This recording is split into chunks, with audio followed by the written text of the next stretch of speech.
When you go to Arby's, you know one thing: they have the meats. And a bunch of other stuff. So much stuff, in fact, it can be hard to decide which stuff to eat. Well, we're here to help, with a look at some things you should absolutely never order from Arby's. Sandwiches are prisons for food. The whole point is to trap the good stuff inside a cage of bread. If things are falling out of your sandwich or dripping, or turning the bread itself into mush, that's the sign of an unsuccessful sandwich. Like Arby's Reuben. Their rye is the main culprit, as it's just not sturdy enough to stand up to the Thousand Island dressing and sauerkraut. And while there seems to be enough meat, it's unevenly distributed, leading to pockets of boring bread. Our suggestion? Just get something else instead. I'm not eating that shit. I want a Big Montana. A what? A Big Montana from Arby's with curly fries. Hey guys, remember the 90s? Jurassic Park, the Spice Girls, and Seinfeld? So where do you want to eat? Feels like an Arby's night. Well, Arby's apparently remembers the 90s because they still feature a bunch of wraps on their menu. And wraps haven't been in style since Bill Clinton was in office. In truth, wraps were never even that great in the first place. They were notoriously dry and totally unimaginative. And these are no exception. They're also not as good for you as you think. The roast turkey ranch and bacon wrap, for example, is a whopping 620 calories, half of which come from fat, so skip the wrap and order something from this century instead.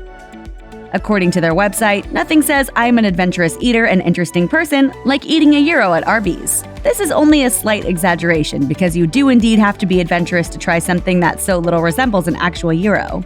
Gyros are usually made with sizzling hot lamb shavings from a vertical rotisserie. Arby's, however, makes theirs with slices of roast beef or turkey, meats that aren't even close to lamb in taste, texture, or substance in general.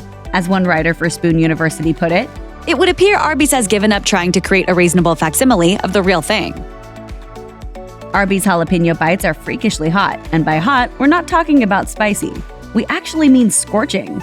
Arby's website describes them as spicy jalapeno halves with melted cream cheese, battered and fried for a fiery treat. But what they fail to mention is the part where they burst open in your mouth and burn the enamel right off your teeth.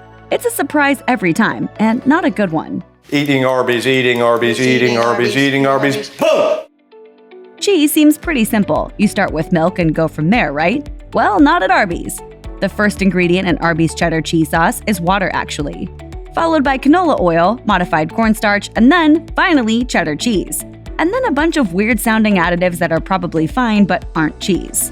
Suffice it to say, this is not the most natural food in the world, or the most appetizing. As one former Arby's employee wrote on Reddit, "Cleaning out the cheese goop pump when closing was enough to prepare me for working with human stool, sputum, and blood lab specimens without blinking years later."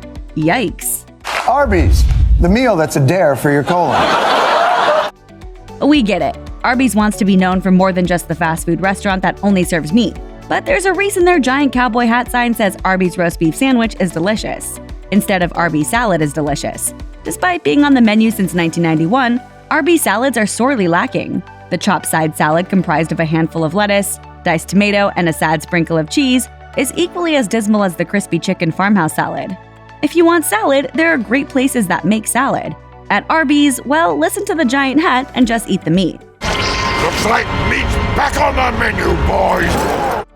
The French dip sandwich is a fan favorite. It's so tasty, it's enough to make anyone want to head to Arby's. Do you think you're at an Arby's right now? You know what? I wish I was at an Arby's, because there's better food and cooler people there. Just one problem. There's way too much salt in these things. How much? Well, the American Heart Association recommends taking in 2,300 milligrams of sodium over the course of an entire day. The half-pound French dip? It's got 3,400 just by itself. Sure, nobody heads to Arby's expecting a super healthy meal, but you have to draw the line somewhere. And the half-pound French dip is it. Check out one of our newest videos right here. Plus, even more MASH videos about your favorite restaurants are coming soon. Subscribe to our YouTube channel and hit the bell so you don't miss a single one.